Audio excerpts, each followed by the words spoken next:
Vós sois meu pastor, ó Senhor, nada me faltará se me conduzis. Em verdes pastagens feliz eu descansei, em vossas águas puras eu me desalterei. Vós sois meu pastor, ó Senhor, nada me faltará se me conduzir. Pelo sinal da Santa Cruz, livre-nos Deus, nosso Senhor, dos nossos inimigos. Em nome do Pai, do Filho e do Espírito Santo. Amém. Que a graça de nosso Senhor Jesus Cristo, o amor do Pai e a comunhão do Espírito Santo esteja com você, meu irmão, com você, minha irmã. Porque bendito é o Deus que nos reúne sempre no amor do seu Filho, nosso Senhor Jesus Cristo, o ressuscitado. Te saúdo nesta segunda-feira da 22ª semana do Tempo Comum, desejando que o seu dia seja um dia repleto de bênçãos, que a presença do Senhor se faça sentir em sua vida cada hora deste dia. Para rezarmos melhor, ouvindo a palavra de Deus e a palavra da Igreja, clamemos a ação e a unção do Espírito Santo. Vinde, Espírito Santo, enchei os corações dos vossos fiéis e acendei neles o fogo do vosso amor. Enviai o vosso Espírito, e tudo será criado, e renovareis a face da terra. Oremos. Ó Deus, que instruístes os corações dos vossos fiéis com a luz do Espírito Santo, fazei que apreciemos retamente todas as coisas, segundo o mesmo Espírito, e gozemos sempre da sua consolação. Por Cristo Senhor nosso. Amém. Neste dia 30 de agosto, meu irmão, minha irmã, a Igreja, na sua liturgia, nos traz o Santo Evangelho. O texto do Evangelho de hoje está em São Lucas, no capítulo 4, nos versículos de 16 a 30. Ouçamos atentamente essa palavra de Deus, que é luz para iluminar nosso caminho. Proclamação do Evangelho de Jesus Cristo, segundo Lucas. Glória a vós, Senhor. Naquele tempo, veio Jesus à cidade de Nazaré, onde se tinha criado. Conforme seu costume, entrou na sinagoga no sábado e levantou-se para fazer a leitura. Deram-lhe o livro do profeta Isaías. Abrindo o livro, Jesus achou a passagem em que está escrito: O Espírito do Senhor está sobre mim, porque ele me consagrou com a unção para anunciar a boa nova aos pobres. Enviou-me para proclamar a libertação aos cativos e aos cegos a recuperação da vista, para libertar os oprimidos e para proclamar um ano da graça do Senhor. Depois fechou o livro, entregou-o ao ajudante e sentou-se. Todos os que estavam na sinagoga tinham os olhos fixos nele. Então começou a dizer-lhes: Hoje se cumpriu esta passagem da Escritura que acabastes de ouvir. Todos davam testemunho a seu respeito, admirados com as palavras cheias de encanto que saíam de sua boca. E diziam: Não é este o filho de José?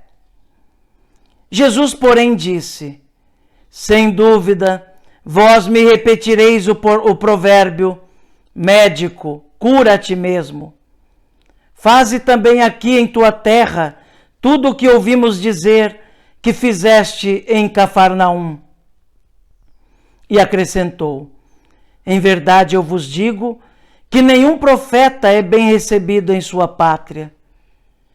De fato eu vos digo, no tempo do profeta Elias, quando não choveu durante 3 anos e 6 meses, e houve grande fome em toda a região, havia muitas viúvas em Israel.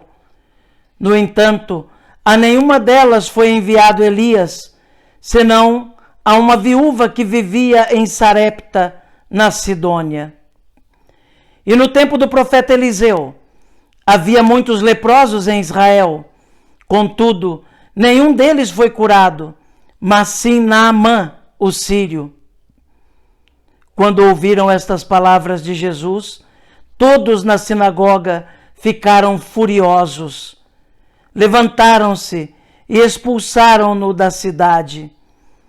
Levaram-no até o alto do monte sobre o qual a cidade estava construída, com a intenção de lançá-lo no precipício.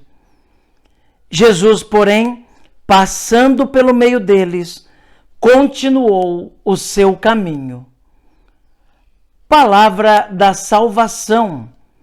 Glória a vós, Senhor.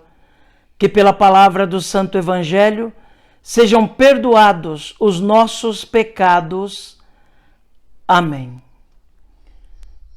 Meus irmãos, minhas irmãs, ouvimos este Santo Evangelho no dia de hoje, onde nós vemos 2 posturas dos ouvintes de Jesus em 2 momentos distintos.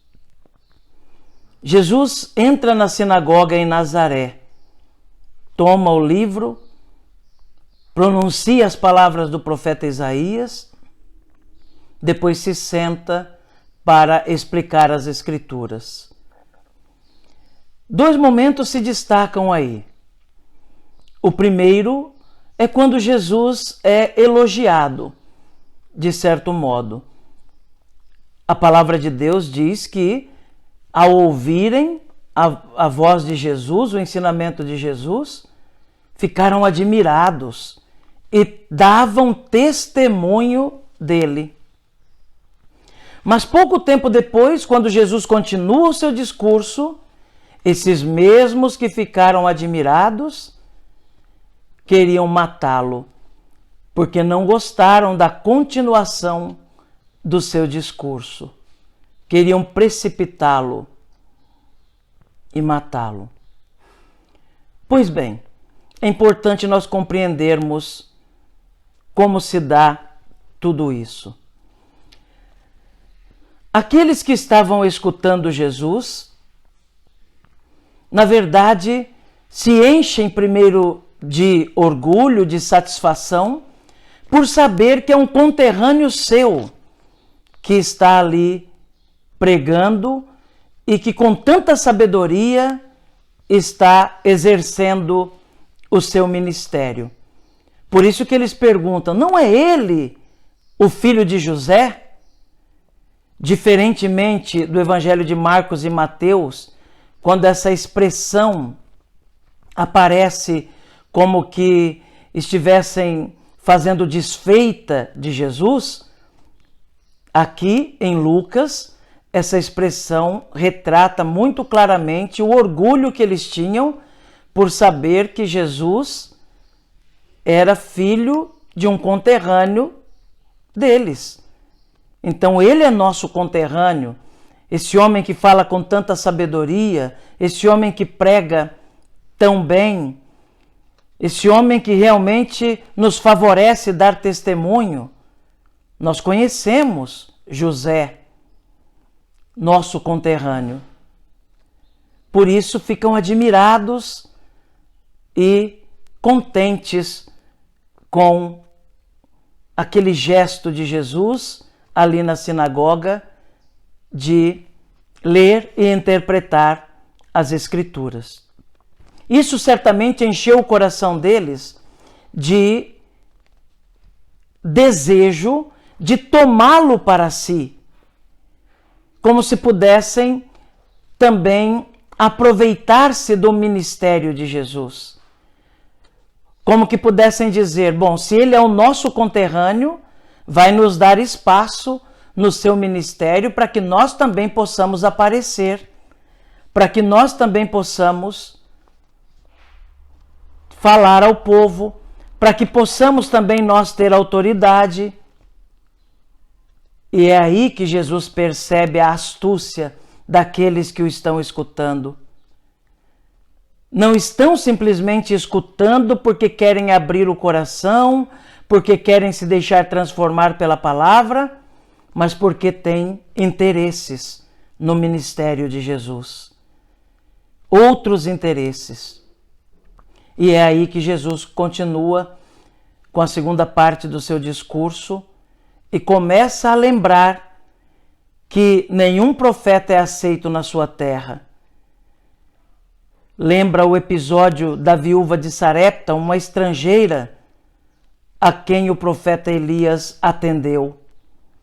Lembra também do leproso Naamã, um estrangeiro, o sírio, que também foi atendido por Eliseu. E assim Jesus deixa bem claro, muitos em Israel não se interessam pela verdade, não se interessam pela palavra de Deus, e quando demonstram interesse, têm segundas intenções, querem se aproveitar do ministério do outro, para aparecer, para se dar bem. Enquanto alguns estrangeiros recebem as graças de Deus porque são desinteressados de sugar do outro, de aproveitar-se do outro. E é aí que os conterrâneos de Jesus ficam irritados. Parece que tudo foi por água abaixo. Aquela tentativa que eles tinham de querer se dar bem em cima do ministério de Jesus, agora querem precipitá-lo. O que nós aprendemos com isso? A busca pelo reino de Deus, pelas coisas de Deus, a abertura da alma e do coração para as coisas de Deus, deve ser de um modo desinteressado, de um modo gratuito, de um modo aberto realmente à vontade de Deus e não querendo tirar proveito próprio das coisas de Deus. Isso Jesus nos ensina claramente. É com a abertura do coração e a disponibilidade em seguir Jesus que nós recebemos dele tudo o que é necessário para nossa vida e salvação. Não querer aproveitar das coisas de Deus para outras intenções, para outros interesses que não seja o interesse do próprio Evangelho. Que Jesus nos ajude, então, a entender isso e cada vez mais colocar isso em nossa vida. E que Nossa Senhora reze por nós. Amém.